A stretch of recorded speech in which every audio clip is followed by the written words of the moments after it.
आंदोलनों को दोहराया, अलग अलग बातों को लेकर आंदोलन करे, सैकड़ों युवा मारे गए, शहीद हो गए, आसाम की शांति को भंग कर दिया गया और शांति को भंग करने के साथ ही आसाम के विकास को क्षुत विशुद्ध कर दिया गया। क्या रास्ता है? विकास ही एकमात्र रास्ता है। विकास तो होगा, मोदी जी के नेतृत्व में हो भी रहा है, मैं आगे बात करूंगा, मगर विचार का परिवर्तन भी जरूरी है और वो विचार परिवर्तन सिर्फ विकास से नहीं हो सकता। आसाम के अंदर 1 लाख से ज्यादा नामघर वैष्णव संप्रदाय को, हमारी संस्कृति को, शंकरदेव के संदेश को आगे बढ़ाने का काम कर रहे हैं। उसमें से 50 साल के पुराने 8000 नामघरों को आज 2.5 लाख रुपया देने का कार्यक्रम हो रहा है।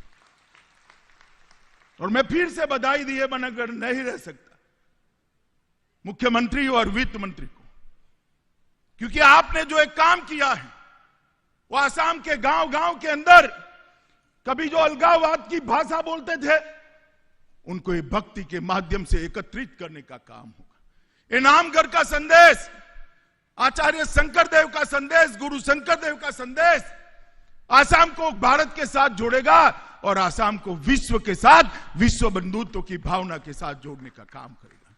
और मित्रों, आसाम के अंदर चिरकालीन शांति अगर चाहिए तो यही रास्ता है, शंकरदेव का संदेश ही हमें आगे ले जाता है।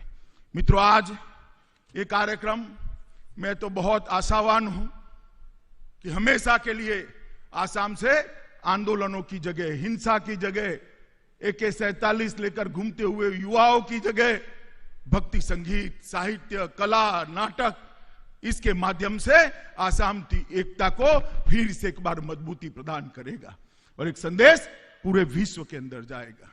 आज गुवाहाटी में नया चिकित्सा महाविद्यालय भी बन रहा है। मोदी जी जब से प्रधानमंत्री बने, आसाम की स्वास्थ्य सेवाओं के लिए मोदी जी ने बहुत बड़ा योगदान किया है।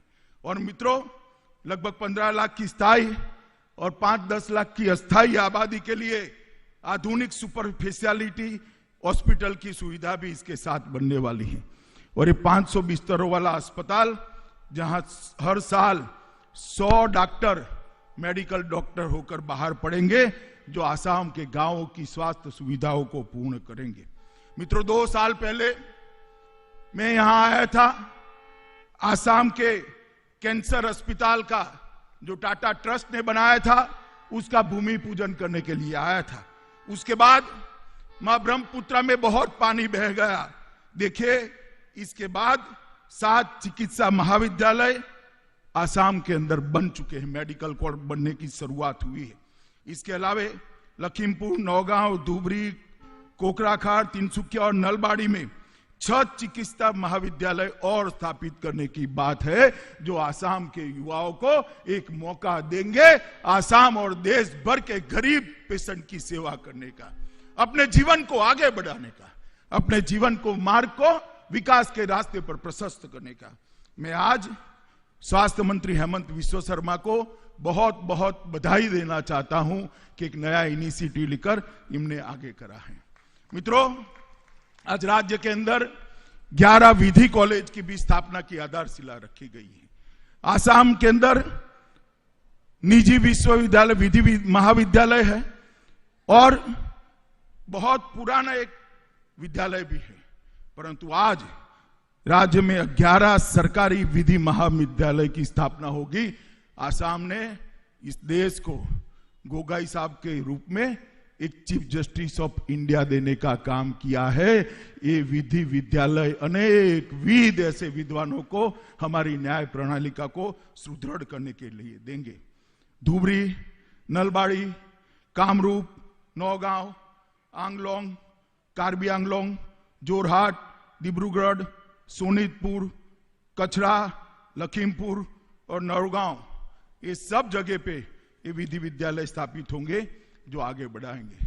मित्रों, मोदी जी ने पूर्वोत्तर का विकास, नॉर्थ ईस्ट के विकास को केंद्र बिंदु में रखकर 6 साल तक सरकार चलाई है और मुझे भरोसा है आगे पर भी इसी प्रकार से हमारी सरकार पूर्वोत्तर की सेवा करती रही।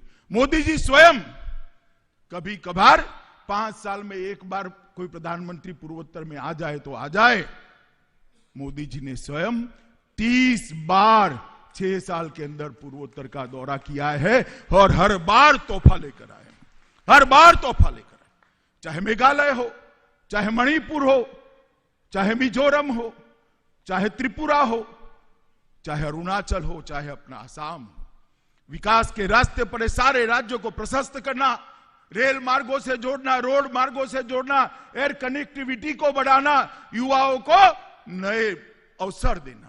एक जमाने में सारे राज्यों के अंदर सेपरेटिस्ट अपना एजेंडा चलाते थे, युवाओं के हाथ में बंदूक पकड़ाते थे। आज सारे हथियारी ग्रुप धीरे धीरे धीरे मुख्य प्रवाह के अंदर शामिल हो गए हैं और आज युवा अपने नए स्टार्टअप के साथ, विश्व भर के युवा के साथ स्पर्धा कर कर अपने अष्टलक्ष्मी को भारत की अष्टलक्ष्मी बनाने की दिशा में आगे बढ़ रहे हैं। मित्रों, मोदी जी के नेतृत्व में शांति के लिए Bangladesh land boundary agreement, Manipur के ब्लॉकेड को समाप्त करना, ब्रू रियांग समझौता, ये सारे प्रयास किए हैं और सबसे बड़ा काम हुआ है यहां पर बोडो आंदोलन जो सालों से चलता था उनके साथ एक समझौता कर कर, बोडो समझौता कर कर, बोडोलैंड प्रादेशिक क्षेत्र समझौता कर कर आज आसाम के अंदर शांति की शुरुआत करने का काम नरेंद्र मोदी जी ने किया है। इतने सालों से हथियार लेकर जो बोडो युवा घूम रहे थे आज मुख्य प्रवाह के अंदर शामिल हो गए हैं और अभी अभी वहां पर चुनाव हुआ, अभी चुनाव हुआ और मुझे कहने के लिए बड़ा गर्व हो रहा है 80% वोटिंग पहली बार हुआ है और रक्त की एक बूंद भी जमीन पर नहीं गिरी। यह बताता है कि दिल में अगर सच्ची श्रद्धा है, शांति के प्रति समर्पण है, विकास के लिए कमिटमेंट है तो नेतृत्व कुछ भी कर सकता है। मोदी जी को नॉर्थ ईस्ट के विकास के प्रति श्रद्धा भी है, शांति के लिए कमिटमेंट भी है और विकास का लक्ष्य उनका तय है। इसीलिए एक के बाद एक समस्याओं को सुलझाते हुए मोदी जी विकास के रास्ते पर आगे बढ़े हैं। मैं आज डेमोक्रेटिक फ्रंट ऑफ बोडोलैंड और ऑल इंडिया और ऑल बोडो स्टूडेंट यूनियन के सभी लोगों को हृदय से बधाई देना चाहता हूं कि उन्होंने मोदी जी के नेतृत्व में श्रद्धा रखकर समझौता किया और एक नए युग की शुरुआत हुई।